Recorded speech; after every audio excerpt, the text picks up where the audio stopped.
Udah muncul apa belum? Ya, silakan Gevira. Nah, udah dikasih tanda, udah ini ya.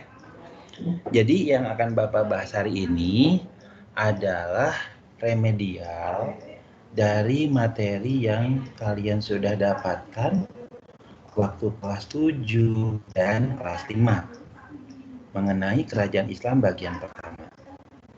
Teman-teman masih ingat nggak pertanyaan guru SD kalian, guru SMP kalian?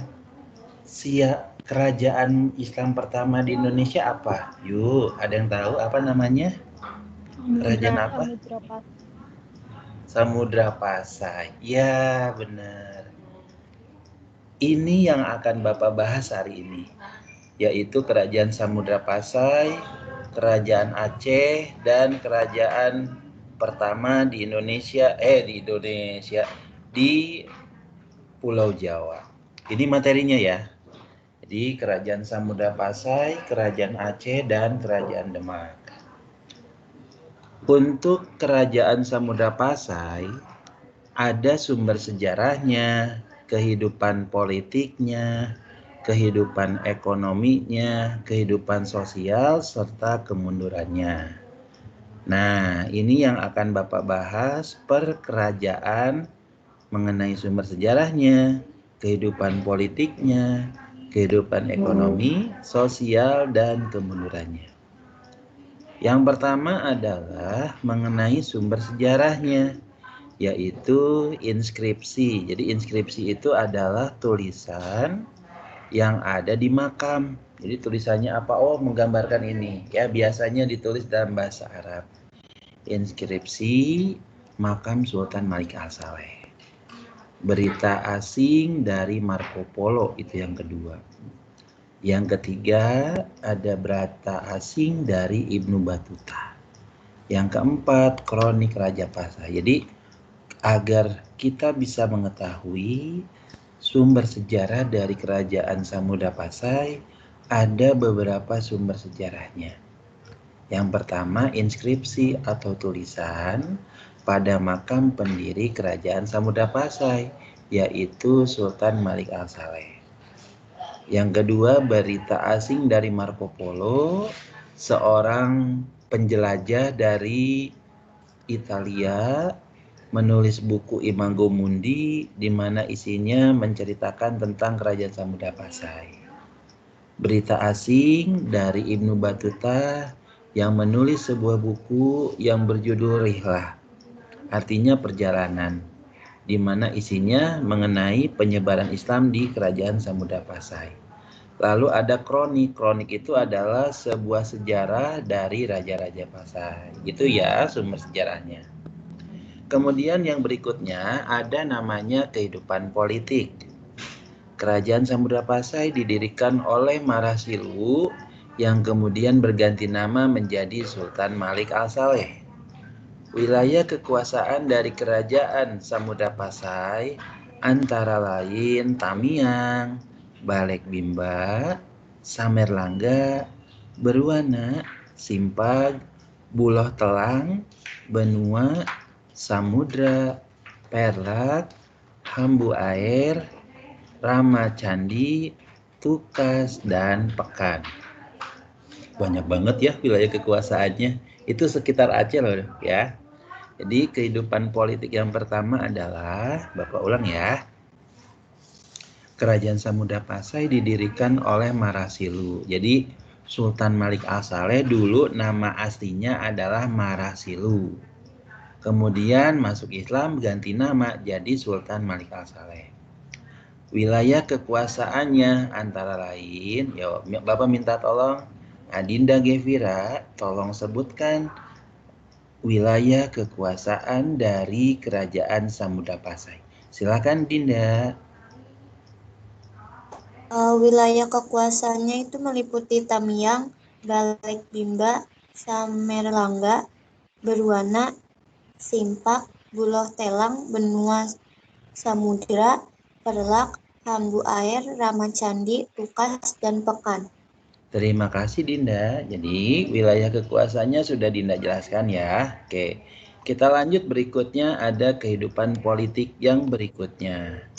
Kehidupan politik yang berikutnya adalah mengenai raja yang memerintah dari kerajaan Samudra Pasai. Yang pertama adalah Sultan Malik Al-Saleh, ya, itu raja pertamanya. Sultan Malik Al-Saleh. Yang kedua, Sultan Malik Al-Zahir. Tuh, yang kedua. Yang ketiga, ada Sultan Muhammad. Yang keempat, ada Sultan Malikul Zahir, Ahmad Malikul Zahir. Yang berikutnya ada Sultan Zainal Abidin. Yang terakhir Sultanah Bahiyah Putri Zainal Abidin. Ya, oke. Jadi untuk kehidupan politik yang Bapak maksud yang berikutnya adalah raja yang memerintah dari kerajaan Samudra Pasai, ya. Oh. Sebentar ya, Bapak tutup dulu.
Jadi kehidupan politik dari kerajaan Samudra Pasai yang Bapak maksud ini adalah raja yang memerintah, ya, Bapak ulang. Yang pertama ada yang namanya Sultan Malik Al-Saleh, yang kedua Sultan Malik Kul Zahir, Sultan Muhammad, Ahmad Malikul Zahir, Sultan Zainal Abidin, dan Sultanah, ya, Sultanah Bahiyah Putri Sultan Zainal Abidin. Itu ya. Lanjut, ada kehidupan ekonomi. Kalau kita lihat dari segi letaknya, kerajaan Samudra Pasai itu letaknya strategis, ya teman-teman ya. Berada di jalur perdagangan antara Asia dan Cina pada waktu itu. Sehingga menyebabkan kerajaan ini menjadi kerajaan maritim. Mata pencaharian atau aktivitas ekonomi lebih cenderung ke perdagangan. Kerajaan ini di bawah Malik Al-Saleh berkembang menjadi kerajaan yang makmur dan kuat. Bapak ulang sekali lagi ya. Jadi secara kehidupan ekonomi, letak kerajaan dari Samudra Pasai itu sangat strategis. Berada pada jalur perdagangan antara Asia dan Cina, di mana menyebabkan kerajaan ini berkembang menjadi maritim, ya, kerajaan maritim. Aktivitas ekonomi lebih cenderung pada bidang perdagangan, ya. Kemudian kejayaan kerajaan ini pada masa Sultan Malik Al-Saleh yang berkembang menjadi kerajaan yang makmur dan kuat. Begitu ya teman-teman ya. Oke. Lanjut berikutnya untuk kehidupan sosial. Kehidupan sosial pada masa kerajaan Samudra Pasai itu diatur dalam hukum Islam. Baik itu interaksi dari aturan, semuanya diatur dalam agama Islam, ya. Kemudian Bapak lanjutkan lagi, kerajaan Samudra Pasai berkembang sebagai penghasil karya tulis terbaik pada waktu itu. Jadi Bapak ulang sekali lagi, kehidupan sosial kerajaan Samudra Pasai diatur menurut aturan dan hukum-hukum Islam. Kerajaan Samudra Pasai berkembang sebagai penghasil karya tulis yang baik. Ya, baik sampai sini teman-teman MIPA 1, MIPA 2. penjelasan Bapak dari slide 1 sampai 8 sebelum Bapak lanjutkan? Kecepatan enggak? Enggak, Pak. Enggak, Pak. Enggak ya? Oke. Mohon maaf nih kalau Bapak banyak ini ya, banyak berhenti dulu, maaf ya. Oke, mohon dimaklum. Oke, lanjut berikutnya ada penyebab kemunduran. Nah, ternyata teman-teman ya, kerajaan Samudra Pasai itu tidak selamanya mengalami kejayaan. Ada fase kemundurannya juga. Bapak ambil dari bukunya Pak Habib, buku paket yang kalian punya. Ada beberapa penyebab dari kemunduran kerajaan Samudra Pasai. Yang pertama adalah tidak ada pengganti yang cakap dan terkenal setelah Sultan Malik Al-Tahir. Terjadi perebutan kekuasaan, serangan Majapahit. Nah, ini yang dimaksud serangan Majapahit ini gini teman-teman ya. Jadi ketika Patih Gajah Mada mengeluarkan sebuah sumpah yang dikenal dengan Sumpah Palapa, mendengar di kerajaan Samudra Pasai itu ternyata perkembangannya cukup signifikan. Nah, hal ini apabila didiamkan, maka kerajaan Majapahit ada saingannya. Ya udah deh, daripada istilahnya kerajaan Majapahit itu kalah, mendingan diserang duluan. Nah, akhirnya kerajaan Majapahit menyerang kerajaan Samudra Pasai, ya. Nah, serangan dari kerajaan Majapahit tidak lantas membuat kerajaan Samudra Pasai itu runtuh, tidak. Hanya mengalami kemunduran saja, ya. Masih bisa bertahan ya, teman-teman ya. Masih bisa bertahan sampai ditaklukkan oleh kerajaan Aceh. Maaf ya, Bapak mau colokin dulu ininya dulu ya, chargeran laptopnya habis. Sebentar ya. Jadi Bapak ulang sekali lagi ya, sebentar. Maaf.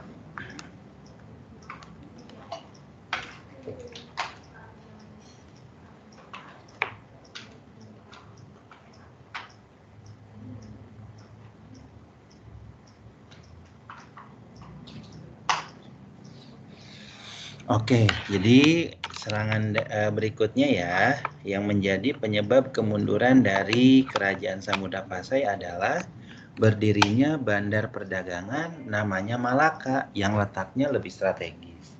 Dan terakhir, runtuhnya karena serangan Portugis. Jadi Bapak ulang sekali lagi, penyebab kemunduran dari kerajaan Samudra Pasai antara lain, yang pertama, setelah Sultan Malik Al-Tahir meninggal, tidak ada pengganti yang cakap dan terkenal.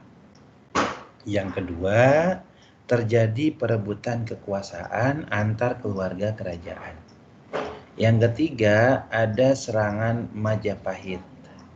Yang keempat, berdirinya Bandar Malaka yang lebih strategis. Dan yang terakhir, karena serangan Portugis. Lanjut berikutnya, peninggalan dari kerajaan Samudra Pasai. Yang pertama ada dirham. Yang kedua ada stempel kerajaan, lonceng Cakradonya, makam Ratu Nahrasia, dan makam Sultan Malik Al-Zahir. Nah, seperti itu ya teman-teman ya. Yuk, tolong disampaikan ulang. Ainan, tolong sampaikan ulang peninggalan dari kerajaan Samudra Pasai. Silakan Ainan. Dirham, stempel kerajaan, lonceng Cakradonya, makam Ratu Nahrasia, terus sama makam Sultan Malik Az-Zahir. Terima kasih Ainan. Oke. Baik, Bapak lanjutkan lagi untuk Kerajaan Aceh. Kerajaan Aceh yang akan kita bahas hari ini sama seperti Kerajaan Samudra Pasai. Sumber sejarahnya apa, kehidupan politiknya apa, kehidupan ekonominya apa, sosialnya apa, kemundurannya juga apa. Tuh, sudah Bapak sampaikan tuh ya. Nah, kemudian sumber sejarah dari Kerajaan Aceh adalah yang pertama Kitab Bustanus Salatin. Yang kedua Genta Perunggu Cakradonya. Yang ketiga ada Gunungan. Yang keempat ada Makam Sultan Aceh. Dan yang kelima ada Masjid Baitur Rahman. Baik, sumber sejarah dari Kerajaan Aceh silakan dibacakan ulang. Danis. Ayo Danis. Sumber sejarah Kerajaan Aceh silakan disampaikan ulang Danis. Sumber sejarah kitab Bustanus Salatin ditulis oleh Nuruddin Ar-Raniri pada tahun 1637 M. Genta perunggu Cakradonya merupakan hadiah Kaisar Cina untuk Sultan atau Raja Aceh. Ketiga, gunungan di bekas Taman Gairah Kesultanan Aceh di Banda Aceh. Keempat, makam Sultan-Sultan Aceh di Banda Aceh. Kelima, Masjid Raya Baitur Rahman dibangun oleh Sultan Iskandar Muda. Good job Danis, terima kasih. Sumber sejarahnya sudah disampaikan Danis ya. Lanjut berikutnya, kehidupan politik dari Kerajaan Aceh.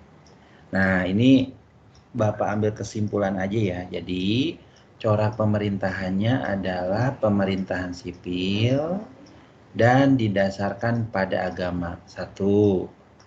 Pemerintahan sipil dipimpin oleh bangsawan. 2. Ya. Kemudian setiap kampung dalam bahasa Acehnya gampong dipimpin oleh ule balang.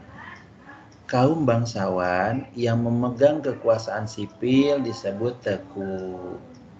Pemerintahan atas dasar agama dilakukan dengan menyatukan beberapa gampong dengan sebuah masjid yang dinamakan mukim, ya.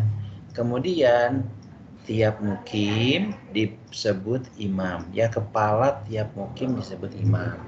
Kaum ulama yang berkuasa dalam bidang keagamaan namanya tengku. Nah, itu salah ketik ya, salah ketik ya. Salah ketik ya, harusnya tengku. Ya, Bapak ulang sekali lagi. Corak pemerintahan dari Kerajaan Aceh adalah pemerintahan sipil atas dasar agama pemerintahannya. Pemerintahan sipil dipimpin oleh kaum bangsawan dan nantinya disebut teku ya, teman-teman ya. Kemudian pemimpin kampung namanya ule balang, gitu ya. Kemudian ketika pemerintahan yang didasarkan pada agama itu dilakukan dengan menyatukan beberapa kampung dengan sebuah masjid. Jadi pemerintahan dasar agama di Kerajaan Aceh itu mengumpulkan beberapa kampung untuk satu masjid, namanya mukim. Kepala tiap mukim disebut imam. Kaum ulama yang berkuasa dalam bidang keagamaan disebut tengku. Ya, teman-teman ya. Itu untuk kehidupan politiknya. Lanjut berikutnya, ya, lanjut berikutnya nih. Untuk kehidupan politik dari Kerajaan Aceh. Faktor pendukung yang menyebabkan Kerajaan Aceh ini berkembang, yang pertama, letak dari ibu kotanya yang strategis, ya, berada dalam jalur perdagangan dunia. Pelabuhan Olele memiliki persyaratan yang baik sebagai pelabuhan dagang.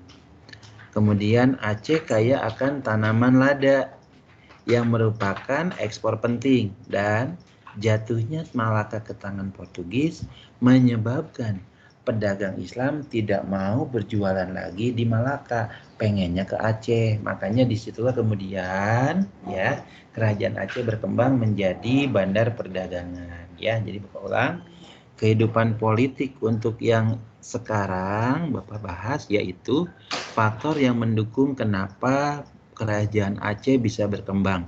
Yang pertama, letaknya yang strategis. Kemudian pelabuhan Olele memiliki persyaratan yang baik sebagai pelabuhan dagang. Kemudian yang berikutnya, daerah Aceh merupakan daerah yang kaya akan tanaman lada, ya. Kemudian jatuhnya Malaka ke Portugis menyebabkan pedagang Islam banyak singgah ke Aceh. Nah, itu ya untuk kehidupan politiknya. Lanjut berikutnya ada raja yang memerintah.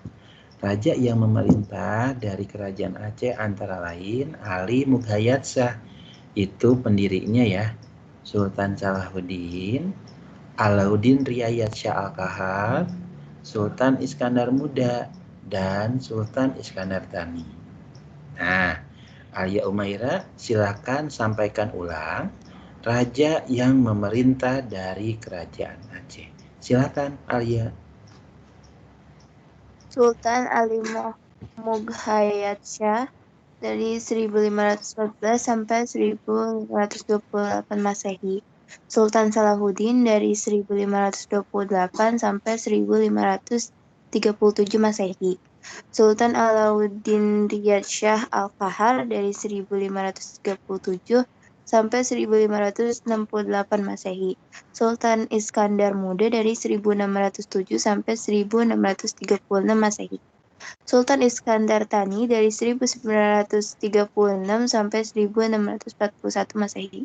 Oke, makasih Alia untuk kehidupan politik berikutnya. Jadi raja-raja yang pernah memerintah di Kerajaan Aceh sudah disampaikan oleh Alia Humaira. Nanti tinggal kalian pelajari lagi ya, sudah disampaikan. Berikutnya adalah kehidupan ekonominya. Kalau kita ambil kesimpulan dari pernyataan ini, yang pertama adalah mata pencaharian dari masyarakat Aceh yaitu pelayaran dan perdagangan. Kemudian komoditas utama dari kerajaan Aceh yaitu lada dan emas ya. Karena lada dan emas inilah yang menyebabkan perekonomian kerajaan Aceh maju dengan pesat. Bapak ulang ya. Jadi kehidupan ekonominya yaitu mata pencahariannya adalah pelayaran dan perdagangan. Kemudian Aceh merupakan penghasil lada dan emas. Nah, karena lada dan emas itulah kemudian perekonomian Aceh menjadi berkembang pesat. Itu ya untuk kehidupan ekonominya. Kehidupan sosialnya itu struktur masyarakat ya teman-teman ya. Struktur sosial dari kerajaan Aceh ada 3. Ada Teku, ada Tengku, dan Hulu Balang atau Ule Balang dan rakyat biasa. Jadi Bapak ulang sekali lagi ya. Struktur sosial dari kerajaan Aceh antara lain ada golongan Teku atau kaum bangsawan, Tengku kaum ulama, dan Hulu Balang atau Ule Balang ya, pasukan kerajaan dan rakyat biasa ya. Lanjut berikutnya, kemunduran kerajaan Aceh. Kemunduran kerajaan Aceh Bapak ambil dari bukunya Pak Habib Mustopo, ada beberapa hal. Yang pertama, kekalahan Aceh dalam perang melawan Portugis. Setelah Sultan Iskandar Muda meninggal, tidak ada raja yang cakap pendahulunya ya. Kemudian daerah penghasil yang jauh dari pusat pemerintahan seperti Johar, Perlak, Pahang, dan Minangkabau melepaskan diri dari Aceh. Lalu pertahanan Aceh yang sangat lemah sehingga mudah ditembus oleh bangsa-bangsa Eropa. Ya. Oke, baik. Silakan sampaikan ulang kembali untuk kemunduran kerajaan Aceh. Arvin, silakan dijelaskan kembali kemunduran dari kerajaan Aceh. Silakan Arvina. Kekalahan Aceh dalam perang melawan Portugis di Malaka pada tahun 1629 Masehi. Tokoh pengganti Sultan Iskandar Muda tidak secakap pendahulunya. Daerah-daerah yang jauh dari pemerintahan pusat seperti Johor Perlak, Pahang, Minangkabau, dan Siak melepaskan diri dari Aceh. Pertahanan Aceh lemah sehingga bangsa-bangsa Eropa berhasil mendesak dan menggeser daerah perdagangan Aceh. Akibatnya perekonomian di Aceh menjadi lemah. Ucap terima kasih ya sudah menyampaikan Arvina. Jadi kemunduran kerajaan Aceh sudah disampaikan ya oleh Arvina. Baik, lanjut berikutnya ada kerajaan Demak ya. Kerajaan Demak adalah kerajaan Islam pertama di Pulau Jawa. Kerajaan Demak ini ada di Jawa Tengah. Adapun yang akan kita pelajari adalah satu sumber sejarahnya, kehidupan politiknya, kehidupan ekonominya, kehidupan sosialnya, serta kemundurannya. Sumber sejarah dari kerajaan Demak antara lain Masjid Agung Demak, Babad Tanah Jawi, Makam Sunan Kalijaga, Pintu Bledeg. Pintu Bledeg ya. Kemudian Bedu dan Kentongan, Soko Tatal, dan Soko Guru. Jadi sumber sejarahnya kan ada Masjid Agung Demak ya. Nah, kemudian ada Babat Tanah Jawi, yaitu kumpulan naskah yang berbahasa Jawa yang berisi sejarah raja-raja yang pernah bertahta di Pulau Jawa. Lalu ada Makam Sunan Kalijaga, kemudian ada Pintu Bledek ya yang dibuat oleh Ki Ageng Selo, ada Bedug dan Kentongan, serta ada Soko Tatal dan Soko Guru ya. Lalu faktor berdirinya Kerajaan Demak. Di bukunya Pak Habib Mustafa dijelaskan bahwa faktor berdirinya Kerajaan Demak yang pertama adalah karena Raden Patah merupakan keturunan Raja Brawijaya. Raden Patah mendapat dukungan dari para wali yang sangat dihormati. Banyaknya adipati pesisir yang tidak puas terhadap Majapahit dan mendukung Raden Patah. Mundur dan runtuhnya Kerajaan Majapahit. Pusaka Kerajaan Majapahit sebagai lambang kekuasaan diberikan kepada Raden Patah. Monggo, silakan disampaikan faktor pendorong berdirinya Kerajaan Demak. Silakan disampaikan oleh Nashwa Reva untuk faktor pendorong berdirinya Kerajaan Demak. Silakan Nashwa Reva. Di saya PPT-nya belum gitu Bapak, kayaknya internetnya bisa. Oh, ya Internetnya udah. agak error. Oh gitu, ya udah nggak apa-apa. Ya udah deh, Naswa satu lagi deh Naswa Adilia, silakan Naswa Adilia sampaikan ulang faktor pendorong berdirinya Kerajaan Demak. Silakan Naswa Adilia. Raden Patah, pendiri Demak, masih keturunan Raja Majapahit Brawijaya V. Ada dukungan dari para wali yang sangat dihormati. Banyak adipati pesisir yang tidak puas dengan Majapahit dan mendukung Raden Patah. Mundur dan runtuhnya Kerajaan Majapahit. Terus yang terakhir, pusaka Kerajaan Majapahit sebagai lambang pemegang kekuasaan diberikan kepada Raden Patah. Oke, terima kasih Naswa Adilia sudah menyampaikan faktor pendorong berdirinya Kerajaan Demak ya. Jadi sudah disampaikan ulang ya oleh Naswa Adilia. Terima kasih. Lanjut berikutnya ada kehidupan politik dari Kerajaan Demak. Yang berikutnya adalah raja yang pernah memerintah. Yang pertama ada Raden Patah, Adipati Unus dan Sultan Trenggono. Ya, jadi berikutnya adalah kehidupan politiknya adalah raja yang memerintah. Silakan sampaikan ulang Vanessa Gladys, raja yang memerintah di Kerajaan Demak. Silakan Vanessa Gladys. Raden Patah pada tahun 1500 sampai 1518 Masehi. Adipati Unus 1518 sampai 11 Masehi. Sultan Trenggono dari tahun 1521 sampai 1446 Masehi. Oke, terima kasih Vanessa Gladys sudah menjelaskan raja yang memerintah di Kerajaan Demak. Lanjut berikutnya adalah kehidupan ekonomi. Jadi mata pencaharian dari Kerajaan Demak adalah pertanian ya, di mana penghasil beras terbaik pada waktu itu yang kemudian diekspor keluar khususnya ke Malaka. Ulang sekali lagi ya. Kehidupan ekonominya adalah pertanian sebagai penunjang perekonomian kerajaan. Artinya banyak menghasilkan beras ya. Di mana beras tersebut pada waktu itu merupakan beras kualitas nomor 1 ya. Dan diekspor ke berbagai daerah. Ya, oke. Nomor 24 ada kehidupan sosial dari Kerajaan Demak.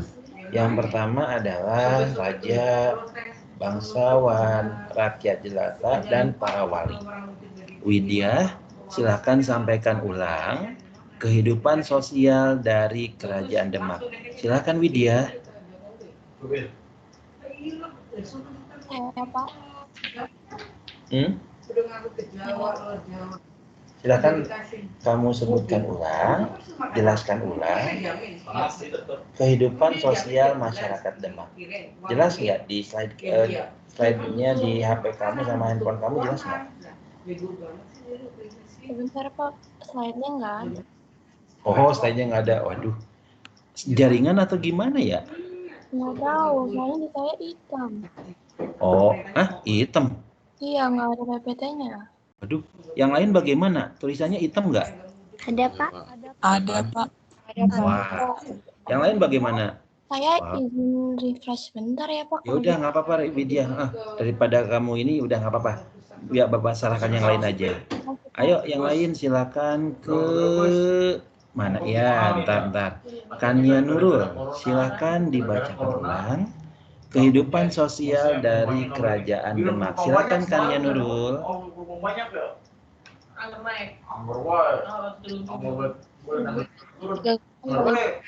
Ya, Bang.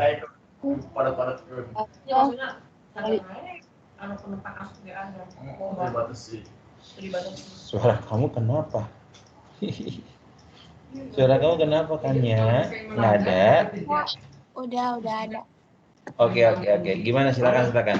Diulang lagi ya. Monggo Kania. Monggo. Widya nggak apa-apa. Kehidupan sosial masyarakat Demak terdiri dari 3 golongan, yaitu raja, bangsawan, rakyat jelata, para wali. Oke, terima kasih. Ya. Terima kasih. Oke. Baik, berikutnya. Kemunduran dari Kerajaan Demak antara lain karena perang saudara yang menginginkan tahta kerajaan. Masing-masing dirinya yang paling berhak ya. Jadi intinya kemundurannya karena apa? Karena perebutan tahta kerajaan. Lalu peninggalan Kerajaan Demak yang pertama ada pintu Bledek, suku Tatal, piring campa, bedug dan kentongan, dan maksura. Ya, silakan dibaca ulang. Davin Hakim, peninggalan dari Kerajaan Demak. Silakan Davin Hakim. Yuk, Davin Hakim. Jelas nggak? Jelas nggak? Silakan Davin Hakim.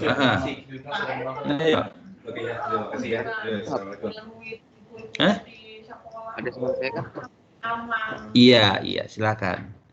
Peninggalan Kerajaan Demak, yaitu pintu Bledek, yaitu pintu dibuat oleh Ki Ageng Selo pada tahun 1460 dan menjadi pintu utama dari Masjid Agung Kedua Sokota, yaitu yang berdiameter mencapai 1 meter yang berfungsi sebagai penyangga bangunan. Terus? Itu kurang lebih dari yang lain adalah dari dan kentong yang terdapat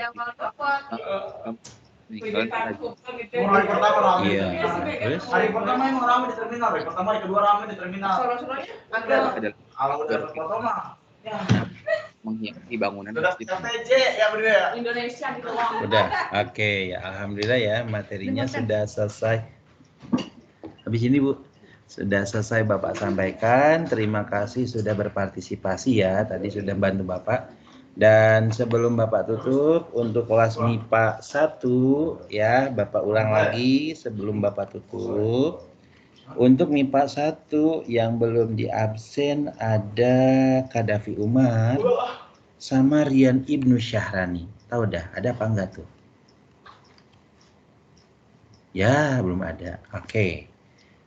Kemudian kalau untuk MIPA 2 Danis belum. Terus Indah, Revalinda. Oh, Danis ada. Aduh, maaf Danis, maaf.